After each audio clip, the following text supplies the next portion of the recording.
So how diverse is the energy industry? Well, one survey puts it at 80% men, 20% women. It's hardly a balanced workforce. So what can be done about that? With me, Elizabeth Donnelly, CEO of the Women's Engineering Society. This is your bag. This is your thing. Yeah. Is it diverse? No, not really. There are 16.5% of all engineers, so that's not just energy, but other sectors as well, are women as of 2021, the latest figures released a year ago. And we're trying to increase. It's increasing all the time. So that actually represents over 900,000 women. Right, so gosh. When you talk about the percentages, you kind of think it's not very many, but it is nearly 1 million women. So this is what we're trying to do, is increase the number of women and make the industry more welcoming for women. So what's the curve been like over the last few years, and as much as, you know, how that has grown? Is it a steady trickle, or have you seen actually over the last few years there's been a lot more women coming into that workplace? Well, it's been a lot more, particularly during the pandemic when the engineering workforce fell. Actually, the number of women and percentage of women did increase. So the jobs are there, the women are studying and doing apprenticeships in an effort to get into the industry. So it is there, and it is getting better. I'm in a great position because we're an expanding organisation, and we've got at least 35% left to get to parity. So we've got a big challenge, but equally that means that a lot of organisations are coming to us and saying, how do we get women in, and how do we keep them? Yeah, and actually that's a fabulous point, because it's all very well getting the women in. It's getting them to stay there. Now, there are lots of industries where there is the gender disparity. Why is it particularly challenging here? I mean, what is it that's made it just sort of, such a stark difference? Well, I think the perception of engineering generally is very poor in the general public. So you look at engineering on TV, you don't see engineers in a drama or a reality TV show. You tend to see things in like documentaries like The Factory, or there's a fantastic thing on ignore what I've just said. There's a fantastic documentary at the moment about how the roots of things like the iPhone.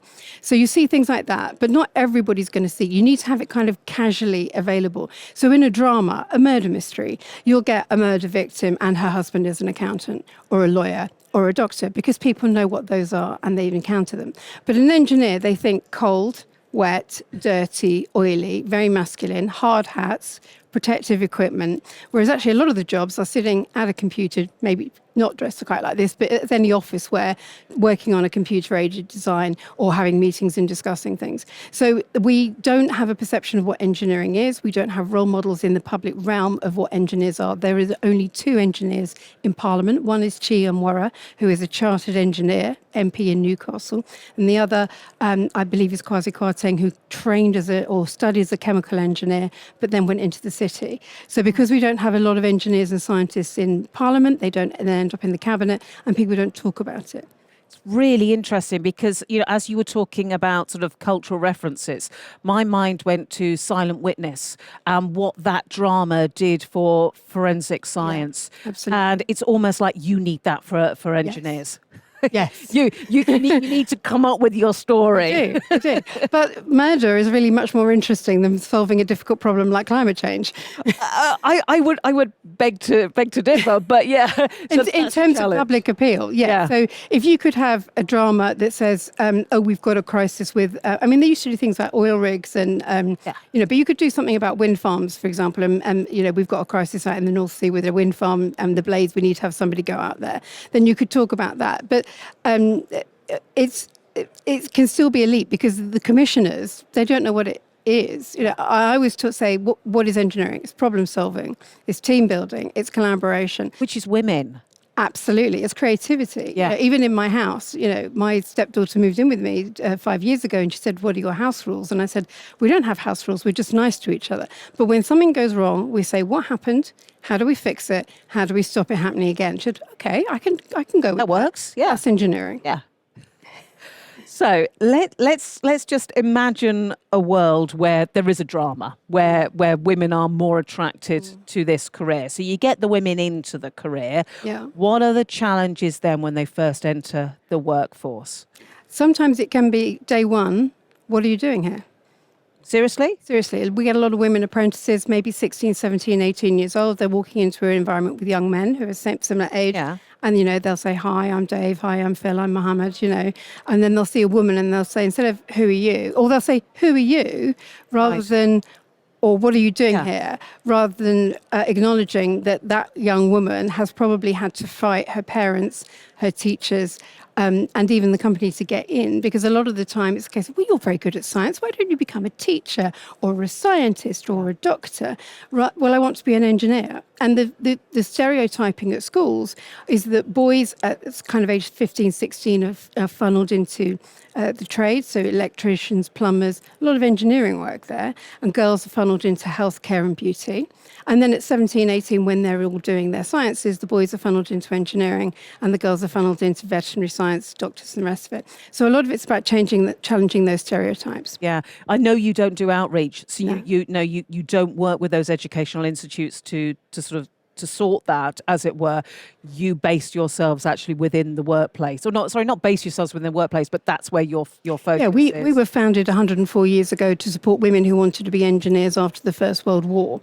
And so that's entirely what we do. We support women who want to be engineers. And we also support the engineering industry to be inclusive, because a lot of these companies are looking at the shortage of positions and saying, where are we going to find the next generation of engineers?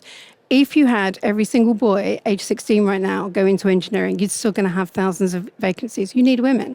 But also they understand that having women in the workplace, as well as people who have disabilities or who are gay or are from underrepresented ethnicities, they get a variety of thought. And so therefore, they get better products, they get better services, and they win more market share. So it's in their interests to employ more women. So you've got to make those women feel included when they arrive. You do not want them to have the "what are you doing here?" Exactly. type comment. So that's something that you've got to sort, which I guess that's a cultural issue within an organisation. Yeah, most of it is cultural. Yeah. Yeah. And we recommend to companies, particularly if they've got all men employees, put up pictures of women engineers, even just around the factory floor or in the offices, so that as the men are walking around, as you might walk around an exhibition, you can see women engineers. So you can kind of get used to the fact that women are engineers. There are factors that you can deliberately try and hire women engineers. So you can change your job ads to include more inclusive language so that women will be more likely to apply. Give me an idea, an example. What do you mean? Well, for example, you might talk about a job ad for an engineer that says you are going to be a leader, you're going to be working with competing forces, you're going to be working with strengths. I mean, you can use engineering terms which are kind of masculine coded.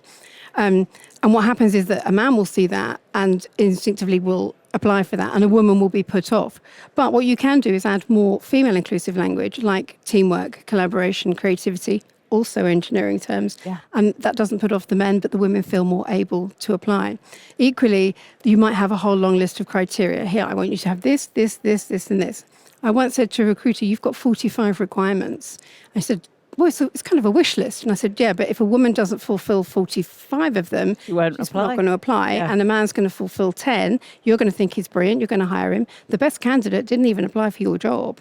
So we try and say, look, don't make it a wish list. Just say, if you fulfill at least 3 criteria, please apply. Because then women feel, okay, well, I can do that one and that one and that one.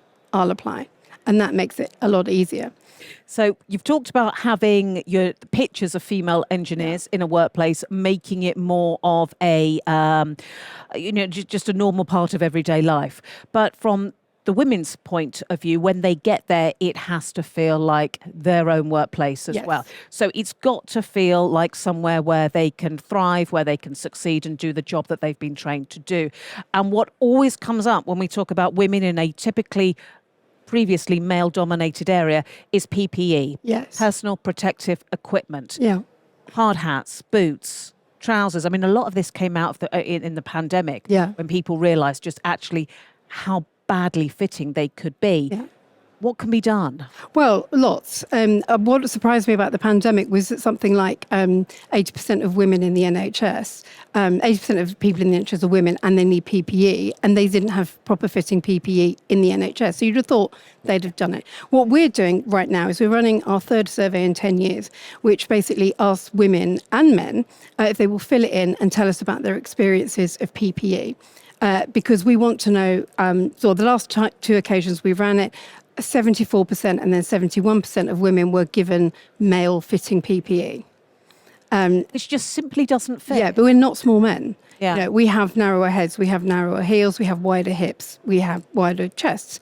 The length hit from our elbow to our fingertips is, you know, like if you have gloves, for example, you might be someone like me, I might need to wear gloves on a site visit. I've got slightly longer nails, so I don't want gloves that are going to hit here, because my nail might go through it. But equally, you then get gloves that fit a man's hands that will be too droopy. And obviously, if you're working with your hands all the time, you wouldn't necessarily have nails like mine. I work in an office. Well, I don't work in an office, I work at home. Yeah. You know, so I can have long nails. So it's just little things like that. So we're asking them what their experiences are, particularly during maternity, because a lot of women find they either have to leave their job or change their activities because the PPE doesn't just fit them. And then what we're hoping to do once the survey finishes at the end of January is we want 5,000 women to take pictures of themselves in kind of yoga kit. It doesn't matter what size you are. We want women of all sizes, whether they're pregnant, whatever ethnicities, because we know that women from, say, Japan and China are smaller, more petite. Women from the Caribbean and Africa often are bigger boned and bigger bottoms and bigger chests. So we want all of that, and it's a side-on view and a full view, and then we're going to take some measurements. And when we get 5,000 sets of measurements, we'll be in a position to design sizing charts to say this is the actual sizes of women, and then we can design PPE or get manufacturers to design PPE around actual sizes. Are you still coming up against companies going or saying, I'm sorry, that's just going to cost us too much? We've got, you know, it's easier to employ men in this because, you know, they fit our male sizes and for whatever reason as well. I mean, no one's actually going to admit that, but I wonder whether that is still an issue. I think a lot of it is more unconscious bias. So they're getting gender neutral, or they have a catalogue and they say, here, find something that fits you. And unless they're working with very specific manufacturers or distributors and there is a certain amount of female PPE that fits out there, unless they're working with them, then a woman might end up with something called gender neutral, but the sleeve will still be too long or the trouser will be too long. What we're finding is that they're not thinking about it. They're not thinking women need their own PPE. They're thinking, I've got a catalogue, I'll give you the catalogue. So I don't want to start saying that companies can't afford it, or that, you know, if you've got people who need to wear PPE, they will pay for PPE. And in many cases, PPE gets damaged or gets dirty and has to be replaced anyway every month or so. So even if you're pregnant and your bump is expanding, and there is maternity PPE that can expand with your bump, there is kit out there that isn't expensive. And also what we're hoping is if we can get the sizing done correctly and we can get the manufacturers to work with us, things that like scrubs that you need in the NHS will just become much cheaper because there'll be more women wearing them.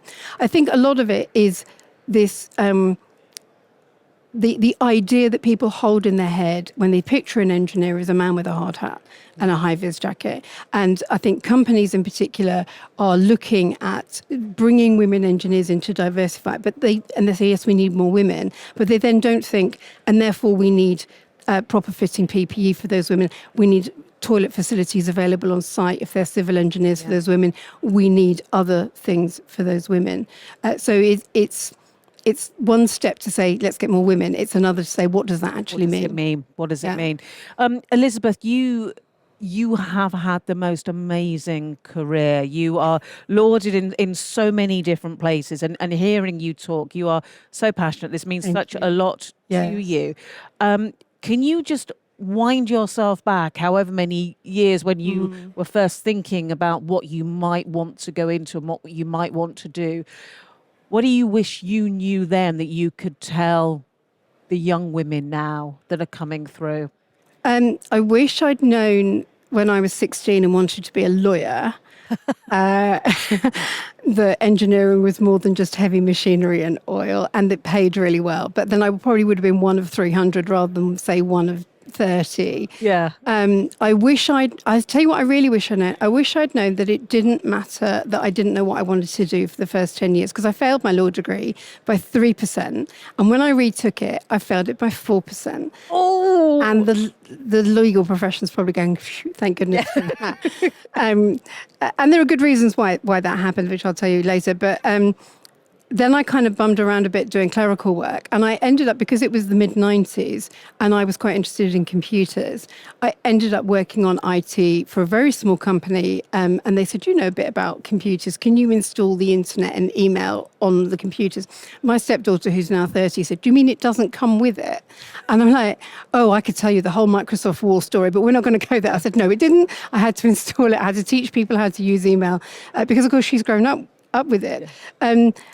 And then gradually I moved from that position to becoming a software engineer. And then I thought, well, I'm going to go back to university and finally get a degree. So I went to Open, converted the credit from my law degree, did software, found this thing called systems thinking, which is the basis of systems engineering. And that changed my life. Because basically I realized that depending on what you're doing and who you are, depends on how you perceive a situation. And the basis of soft systems thinking, Peter Cecklin went to Concord in Bristol in the 60s, and he discovered that it was, instead of a system to build a supersonic aircraft, it was a system to not pay the French government a massive fine. So, and of course, you've got engineers who are playing around with supersonic engineering, and they're going, "Well, this is great fun. Yeah. This is fantastic. I will do this as long as it takes." And actually, because he said it depends on who you are and who your customers are, who has ownership, what your worldview is, what transformation you're looking for, all of that. And this blew my mind, and it works me in my daily life, right from when I'm like, "Okay, we burnt something. How do we fix this useless piece of kitchen kit," to managing the team that I run at the Women's Engineering Society, because it all depends on putting myself in other people's shoes. And from there, I went to work for Rolls-Royce. And by that point, I was in my mid-30s. And it kind of didn't matter that I'd bummed around being a bit of this and a bit of that. But what happened was everywhere I went, I kind of gathered information. I remember, because I ended up being made redundant about 7 times, by the time I think the 4th or 5th time had come around, I started looking at companies where I was working and going, "Oh, what's your share price like? And what's the cycle?" Looking at it in a very different way. Yeah. But now I run a company.